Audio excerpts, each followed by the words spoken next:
Indian telecom రంగంలోకి Jio entry ఇవ్వడంతో internet చాలా చవకైపోయింది. ఇప్పుడు దేశవ్యాప్తంగా చాలా మంది డేటా వినియోగదారులు డేటా మీద డబ్బులు ఖర్చు పెట్టడం వేస్ట్ అన్న నిర్ణయానికి వచ్చేశారు.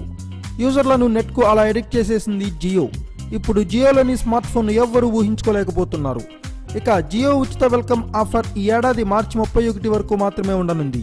ఆ తర్వాత మనం డేటా కొనుక్కోవాల్సింది. చాలా మంది అయితే జియో సిమ్ తీసి బయటపడద్దాం అనుకుంటారు. 6 నెలల పాటు ఫ్రీగా జియో ఫ్రీ కాల్స్ డేటా వాడుకుని ఆ సిమ్ పడేస్తే జియోకే కదా భారీ లాస్. ఈ భయం జియోకు ఆల్రెడీ పట్టుకుందట. ఎందుకంటే ఈ సిమ్ మిగిలిన నెట్వర్క్లలో లాగా 2G 3Gలలో పనిచేయదు. తన యూజర్లను నిలుపుకునేందుకు జియో మరో షాకింగ్ ప్లాన్ వేసింది. అయితే జియో మళ్లీ ఉచిత నెట్ ఇస్తుందని కలలు కనొద్దు.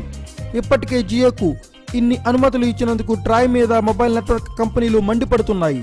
ఉచిత ఆఫర్ని మళ్లీ పొడిగించడం కష్టం. అందుకే జియో కేవలం ₹100కే మరో 3 నెలల వరకు 4G నెట్ సేవలను అందించనుందట. అంటే మార్చి తర్వాత జియో యూజర్లు మరో 3 నెలల వరకు కేవలం ₹100 చెల్లిస్తే చాలు. ఈ ఆఫర్ అటు ఉచితం కాదు, ఇటు మరీ అంత రేటు కాదు అన్నట్లుగా ఉంటుంది. ఇలా చేస్తే మిగిలిన టెలికాం కంపెనీలు జియో మీద మళ్ళీ ట్రాయ్కు ఫిర్యాదు చేసే ఛాన్సే లేదు. Thanks for watching. Please subscribe our channel.